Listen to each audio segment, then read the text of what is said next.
Membahas peran ibu memang tak pernah ada habisnya. Butuh banyak pertimbangan untuk mengetahui aspek mana yang membuat beliau kalah dibanding sosok lain.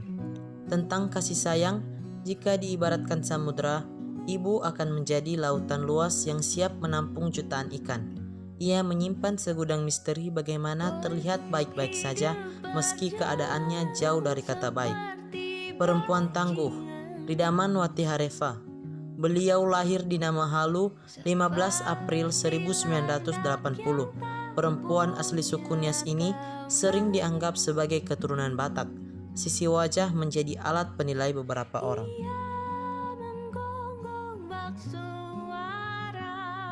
Sosok wanita yang berprofesi sebagai guru ini telah mengabdi selama kurang lebih 15 tahun.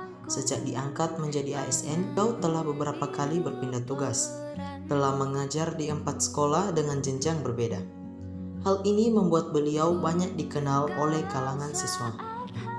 Beliau lahir dari pasangan pensiunan guru dan petani. Sebagai anak, beliau dan saudaranya dididik dengan tepat. Sejak kecil, mereka diajar mengerjakan pekerjaan rumah dan bekerja di kebun. Beliau menempuh pendidikan di SD Negeri Saewe tahun 1986 sampai 1993, SMP Negeri 3 Gunung Stoli tahun 1993 sampai 1996. Lalu mendaftar di sekolah perawat kesehatan. Memang gagal melanjut ke SPK karena tinggi badan. Meski demikian, beliau tidak putus semangat sekolah. Ia kemudian melanjutkan pendidikan di SMA Negeri 3 Gunung Stoli tahun 1996 sampai 1999. Tahun 1999, beliau meneruskan pendidikan di IKIP Gunung Sitoli jurusan PPKN. Hingga tahun 2004, ia dapat menamatkan diri dan menyandang gelar S1. Saat kuliah, beliau bertemu dengan laki-laki yang sekarang mendampingi hidupnya.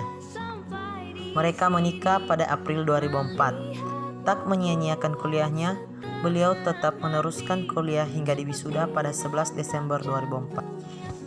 Setelah menikah, mereka dikaruniakan anak tepatnya Maret 2005. Pada saat itu, sedang terjadi bencana gempa dan tsunami.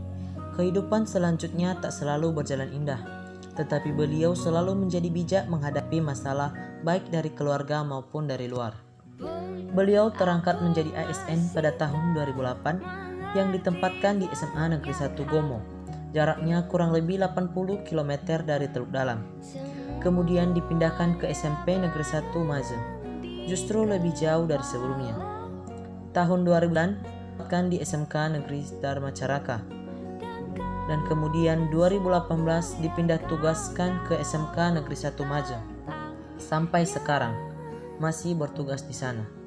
Demi bakti bagi nusa dan bangsa, beliau bekerja pulang pergi setiap 3 kali dalam seminggu dengan jarak tempuh kurang lebih 100 km dengan membawa kendaraan roda 2. Rela bertaruh nyawa melahirkan buah hati pertama di tengah goncangan gempa merupakan salah satu bukti bagaimana ketangguhan beliau merawat semua anaknya hingga saat ini. Tak hanya itu, semenjak maraknya kasus COVID-19 yang menyebabkan melemahnya perekonomian masyarakat, membuat beliau memutuskan untuk berjualan kue dan bubur sampai sekarang. Beliau termasuk sosok yang tegas, super sibuk, anti basa-basi dan tak suka menunda-nunda. Memang sudah kodratnya, dalam hidup selalu ada pro dan kontra. Uniknya, justru hal ini yang menjadi daya tarik beliau bagi saya. Di balik sifat yang sedikit mengesalkan itu, terkandung pelajaran penting yang tak saya temukan pada orang lain. Hal itu tercermin dari pola pikir, tindakan, dan tutur bahasanya hingga saat ini. Beliau mengajarkan lebih dari bagaimana menjadi pribadi mandiri, tidak terikat pada satu tumpuan, dan tetap bertahan meski keadaan tak selalu memihak pada kita. Beliau bukanlah Wonder Woman maupun era Kartini. Ya, beliau sosok istimewa sehingga berhak dijuluki pahlawan.